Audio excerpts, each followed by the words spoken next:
Welcome back, audience. Hope you're doing good.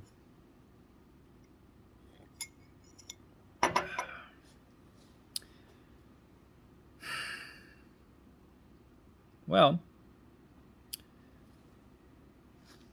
there's been a lot of interesting changes, if you will. Um, and in this video, I just want to share a few realizations, which you, as always, you probably had the same realizations. This is all same thing, which brings me to this phenomena which I want to talk about today. And there's only one ego, and it's a biggie. There is only one ego. Um, I know you say, well, there's a lot of people in the world. How can there be only one ego? There's only one ego. Like you can't say that it's not because it's shared all throughout. So there's got to be only one ego. Okay, and what is ego? Ego is a feeling that may be uh, a type of pressure, pain, nausea, or confusion. It's a feeling from where the emotions, negative emotions stem, negative thoughts, and then negative sensations, which are negative events in your life. Okay. And because it's all shared, there's got to be just one that is shared throughout with all human beings, or maybe even humanoids if you include uh, extraterrestrial life. That is shared throughout the entire universe. So there's got to be only one ego. Now, what do we do with this fact?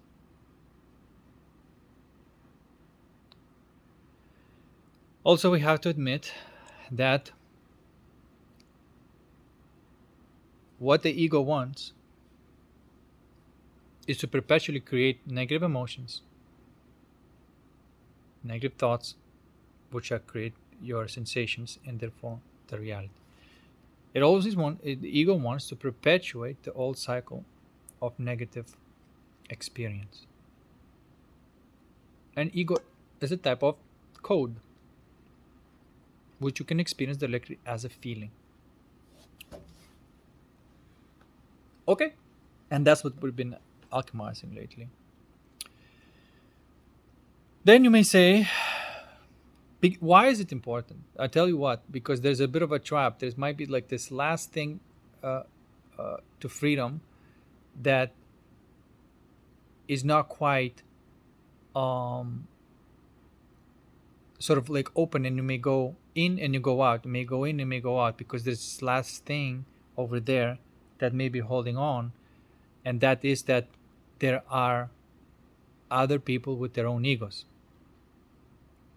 That somehow is not the same.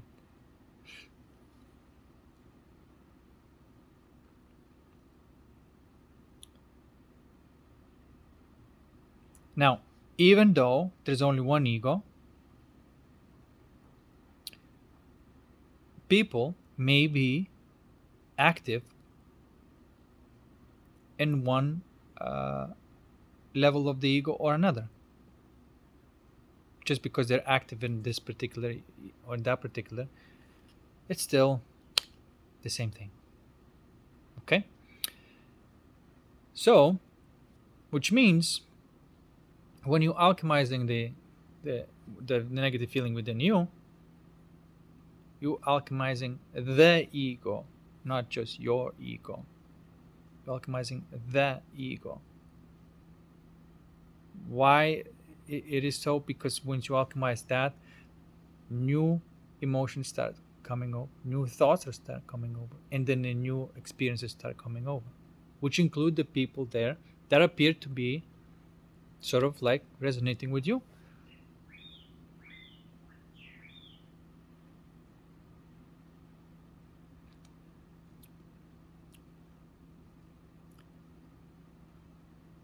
Okay. Another thing I have to say, that living life on that edge between attention and awareness, and I said always alchemizing that if there is a sensation of negative feeling or whatever, and always becoming attentive of it and focusing between that and the rest of it, and just letting it be what it wants to be. And it's always, you reach the base and you know what's up. But to live there on a constant basis as you go through life and interacting with other people, it is pretty intense.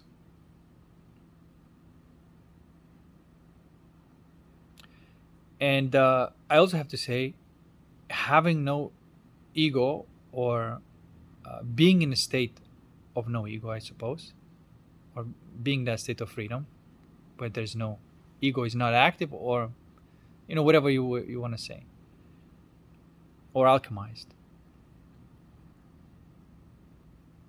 is it feels very, very intimate with everything, with your environment, with people. It's almost like you don't have any kind of quote unquote protection, but you don't need it there. So you kind of a bit like have an experience of like I suppose vulnerable but safe, and there's that intensity there.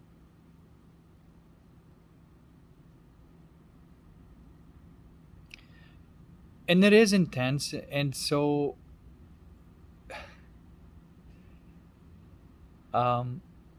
it is very intimate. But I tell you what, it's not personal. The problem that you may be having is saying that, okay, if I don't have that, if there's no protection between me and anybody else, then it becomes very intimate. And you may say like, well, the person, for example, next to me, I don't have a personal relationship with that person, so why would I feel intimate with that being? Right? Because there's, again, some ego thoughts popping up and saying that is not okay, or whatever, or saying that, well, I'll tell you what, that there's still that negative feeling trying to survive, and trying to sell you an idea that ego is necessary to function, even though it's absolutely not necessary to function. It needs to be applied 100% in that logic, that ego is misappropriated logic. That logic must be applied 100% in your tangible things and not your psyche. This is the original sin, by the way. Okay? Another caveat, there may be when you are out of it totally, and not a little bit, totally. You got to be out of it totally. But that last thing that may try to trick you is to say, for example, you got to respect the free will of others. That's a tricky one. Because again, this idea had been sold. It's like, oh no, you got to respect the free will of others. And everybody believes so. But if you look carefully, you'll see that there's only two wills. Either this programmed will from the ego, the will of ego, or that universal state where all these good feelings live, and they have their will, and the ego has its own will. It's only two routes from where the will stems from. And so you either can be in one or the other. And so when you're beginning to live life from another will, the ego is still trying to trick you and give you this last test and say like, oh no, but if you're going to go on this will, that's your will, but that's going to be against other people's will. And your will may be whatever you imagine feels good. And then the doubt may come in and say like, well, but that's like, how can I make that person do that? Now, the reason it feels good is because it's mutual. And so therefore, you're not infringing nobody's free will. And you may say, well, wait a second. They say that they don't want that, right? Now, if you respect that and you have a dream in your mind and have a person who's, for example, in their own ego, denies that, even though it's obvious, you can say, well, I'm going to respect the will. And in that moment, you're respecting the will of ego. And if you respect the will of ego, by definition, you cannot respect the will of your soul. You cannot respect the will of ego. If you do for 1 second, it's going to take you out of it because you are going to sacrifice your soul desires for the ego tantrums. So you don't. And you don't do it by forcing it. And if a person says something that you can say that they speak out of hurt and they don't really mean it and they speak out of ego, and they say, okay, I don't believe any of this shit because they don't speak from their soul. And you continue feeling good, continue imagining whatever you want to imagine, whatever that may be. If it does feel good, continue imagine that. And continue living that until the reality changes and that person talks differently. Because you have alchemized the ego, including that person's ego. And the reality works the same way that, like, when you do that, when you change that person comes into your reality and says like, oh, they also had to go through some sort of transition just like you did. It reflects that and it creates the story of what happened to that person. And it appears to be that person went through similar things that you did to overcome that ego. Okay? Now, if this is true, which it is, then look how everything is getting simplified. And again, this sort of alienates a lot of industries, and I understand that people rely for the money to continue this coping mechanism in the pain industry, so I get it, Nevertheless, if you want to be free from it, you can't be in participating anymore, because that is the old story. The point of all of that old story, which is sensations, thoughts, emotions, and a feeling, you trace it back to that feeling, you alchemize it, and the new story is being born. Old story may say, well, I can feel there's love between me and my person, but they are not ready yet, or they are running away from it, or whatever the story is happening, right? And so people stick with that story, and they don't see that they got to keep going. And they say like, okay, that's just another story that it stems from something negative, which is not my soul desire. That's an ego tantrum. You alchemize that, and you go into another story. You do not stop there. This is where I see a lot of people stop. They're so close, but they fucking stop because they believe that another person has a free will in terms of, ego will. And they think that they cannot change that by changing it within themselves. And I'm here to say, because there's only one ego. And if it's true, which means if you change that within yourself, it will change within your person as well.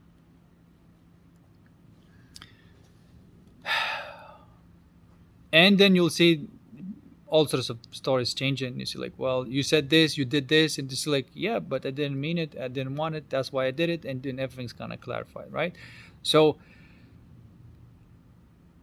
and I understand that there's the entire fucking twin flame or another bullshit industries that are built on this story that is dysfunctional, that it's time to dissolve that and create a new story, that there is something that what you truly desire, not another fucking waiting next lifetime or you know, whatever runner chaser, third party bullshit. This is another trick of the ego. You don't stop there. You don't accept this. You say, no, fuck this shit. Fuck this story. This been lived fucking millions of times. Is boring as fuck. I want my story. And you go to the source of that feeling, and it may be, you know, a lot to go through, a lot to alchemize, but you alchemize it, you access those different types of feelings, and you create a different type of story.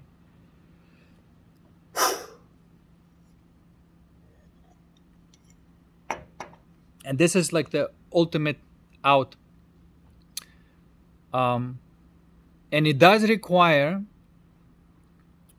complete your own sovereign authority. And because at this point, everything around you is going to tell you that it's not. It's like, no, it's wrong. You know, you have to respect other people's free will, even though it's absolutely dysfunctional and it's only sabotaging things, you know, and so we got to respect that. No, the reason you're experiencing that is because it's highlighting there's something there that you can change within yourself, and you change that. And again, it's not through affirmations, it's not through all this other, you know, bandage solution. It is complete and permanent dissolution of that thing that was creating that reality, that negative feeling. When I'm distinguishing feeling from the emotion can guide you to the feeling. And it's nothing to do with this psychological bullshit where, again, they, in this, people talk about this and it's culturally fucking conditioned, and it's never got anybody out, and people perpetuating this. And as you can see, I'm passionate about this because because it's a very tricky hook that perpetuates illusion of suffering as a solution, and it's not. And that is thanks to these psychologists who created this system of belief. And then they create this like, oh, this is my inner childhood wounds, you know, like, oh, poor little me, and to keep on yapping around that emotion, and it's dysfunctional because it creates, again, that negative emotion, creates the negative thought, perpetuates the solution. And people gather around that memory, around that reality bubble, and reinforcing that in each other, blaming other people, a poor little me, blah blah blah, like, oh, I'm a little fucking, you know, my inner child needs a hug, or it just, you see what I mean? There's a bandage solutions. You don't go there. You don't need to know this. It's already a story. You already know the story. You lived this story. You will not, by looking at it and analyzing and saying, oh, this is because of this and this and this, you're going through the emotion, thought, sensation, you're creating it over and over again. But to get the fuck out of it, you got to go into the feeling. And the feeling, there is no thought. And of course, as you sink into the feeling, that negative feeling, the negative thoughts may start popping and negative emotions may start popping. But you ignore it. You don't go there. You stay with the feeling, because there aren't any of these emotions or thoughts at that level, and you stay there where there's no emotion or thought, but it's just a pure feeling. And you first, you know, you may get into this quiet space, yet that feeling is there, and you can see that negative feeling is, you know, changing, and then something positive comes out of this. And then you start seeing things through. You see what that is. You have beautiful emotions now stemming from that, beautiful emotions. And, you know, then those beautiful emotions of release may tear you up, and you have a feelings of love and all this. Now you can milk that stuff as much as possible, you know, and because that's gonna it's already creating a new beautiful thoughts, beautiful sensations, and you are creating a new memory bubble for yourself. So these are beautiful emotions, and there are these ugly emotions that from the old negative things, right? And these ugly emotions only are necessary to bring you to that source of the feeling. And once you discover that source of the feeling, and maybe some pressure in your chest or whatever, from where that emotion was stemming from and where the thought was stemming from, once you discover that, you don't need to ever look at it again. You are now have already discovered the root cause at the deep level, and you stay with it, and you do the in between attention and awareness, and pop. Okay, so that's what I just wanted to say. And it's not really fault of people who are telling the story, but you got to understand that they're reflecting that story to you. And as long as you stay in that story, it's going to keep on reflecting.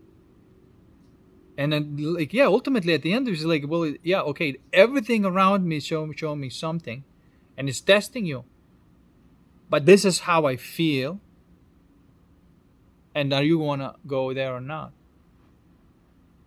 And that this, like, oh, I want to belong to the club of dysfunction, has to go, because you're gonna belong to another club, the club of function.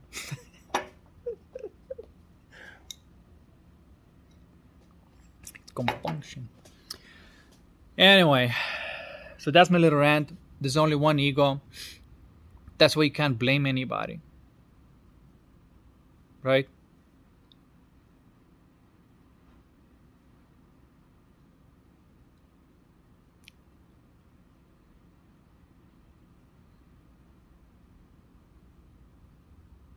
And because you are working on a thing that is shared, you're not controlling another person. You're saying, I'm moving to the reality, to another memory bubble where I'm happy with that person, for example. You move to that reality that is already there. And that's the only way to do this, is through that. Okay, I hope it makes sense. Don't get stuck. I know that a lot of people are very close to getting out of it. Um, and maybe they just need a little bit of a, you know, kind of, it's okay to finally accept that experience that you always wanted.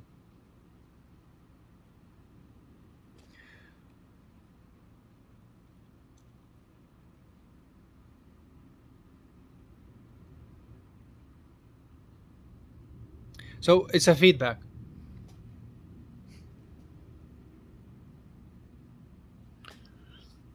And I also have to say something. Again, that may cost me another 10% of my viewers, but it's truth. Um, the tarot readings are basically reality feedback. You don't want to get stuck in that feedback loop. They do the reading, but it's just like a testing the water. They say, okay, this is what's up. If you believe that, then you're gonna be living it again and again and again. And it's a trap, and it's an addiction. It is like self-castigation. Okay? It doesn't matter what they say, what people say, what they predict, or what they can see it's going on. It does not matter. What it matters is what you feel, what you imagine, what kind of beautiful emotions, beautiful thoughts you're experiencing. That what is of matter. Because then it comes into matter, which is a sensation. So you got to say no to all of that shit that is outside of you.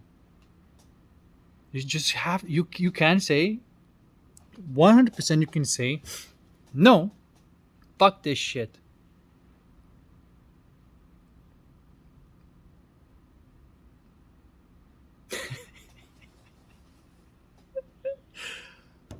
I'm saying All right, that's enough for today. There's only one ego, and if you're either completely out or you're not out. Peace. See you next one.